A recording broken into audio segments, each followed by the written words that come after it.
મહાદેવ દોસ્તો, તો કેમ છો? મજામાં? તો મજામાં જશો. આજે તો પવન બહુ છે એટલે અવાજ ઓછો આવતો હશે. ને આજે વાટવાના છે આપણે તલ. જો ભાઈએ એ મુહૂર્ત કરી દીધો છે વાટવાનો, અને આજે આવવાના છે મજૂર. હમણાં આવ્યા નથી, બસ હવે થોડીક વારમાં મજૂર આવી જશે. અને પછી આપણે છે ને ઘણી વખત તલ 2 દીમાં વાટી નાખીએ ને ઓગ્યું કરી નાખીએ, કારણ કે તલ પાકી ગયા છે. અને અહીંયા ખાલો કરી નાખીએ તો ટ્રેક્ટરથી આપણે જે ભરવા હોય ને તો ભરાઈ જાય પલ્લી સાઈડમાંથી. ચાલો મજૂર આવે પછી આપણે મળશું.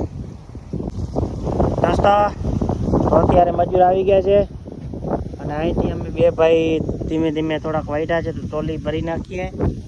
મજૂરમાંથી વાટે છે, આપણે ધીમે ધીમે ભરતા જાય ને તો આપણે ઓગ્યું છે ને બીજી સાઈડમાં કરવાની છે, એક ઠેકાણ ભેગ્યું એટલે ટોલી ભરીએ છીએ.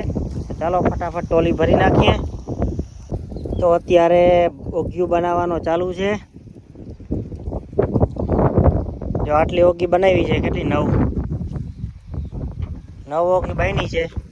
હજી 3-4 બનશે, પછી બીજો ફેરો પાછો ફરવા જવાનું છે. અને મજૂરમાં વાટે છે, મજૂર તો ઘણા બધા વાટી નાખ્યા છે. ધીમે ધીમે બસ આવી રીતે ઓગીઓ બની જાય ને બધીઓ, પછી ઉપાધિ નહીં. તો અત્યારે આપણે ઓગી થઈ ગઈ છે, ટ્રેક્ટર થઈ ગયું છે ખાલી. હવે પાણી પી લઈએ ને પછી બીજો ફેરો ભરવા જઈએ હમણાં. અત્યારે આપણે એટલી ઓગી થઈ છે, 45 જેટલી ઓગી આજે કરી, 45-46 ઓગી. અને આ તલ આપણે વઢાઈ ગયા, તલ બસ થોડાક રહ્યા છે સામે, બાકી આ બધા વઢાઈ ગયા છે.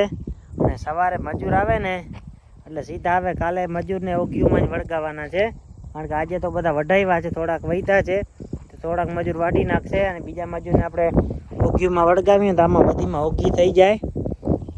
તો બસ આજના બ્લોગમાં આટલું જ. કાલે મળીશું નવા વિડીયો સાથે પાછા.